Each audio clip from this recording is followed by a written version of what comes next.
अक्कलकोटमध्ये घडलेली स्वामींची ही खरी लीला पाहून विज्ञानानेही हात टेकले। स्वामींचे अत्यंत लाडके सेवेकरी चोळप्पा हे रात्रीच्या वेळी स्वामींची सेवा करत होते।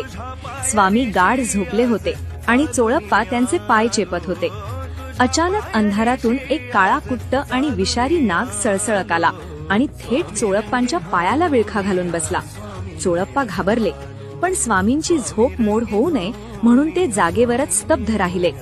त्यांनी स्वामींचे स्मरण केले। नाग फणा काढून डंख मारणार तेवढ्यात झोपलेले स्वामी अचानक जोरात ओरडले, अरे खबरदार जर माझ्या भक्ताला स्पर्श केलास तर। आणि काय आश्चर्य, त्या विषारी नागाने एका सेकंदात आपली फणा खाली घेतली आणि चोळप्पांच्या पायाचा विळखा सोडून तो शांतपणे तिथून निघून गेला। झोपेतूनही आपल्या भक्तांचे रक्षण करणाऱ्या अक्कलकोटच्या स्वामींच्या चरणांत सर्व ब्रह्मांड आहे। तुमचाही या परब्रह्मावर विश्वास असेल तर कमेंटमध्ये श्री स्वामी समर्थ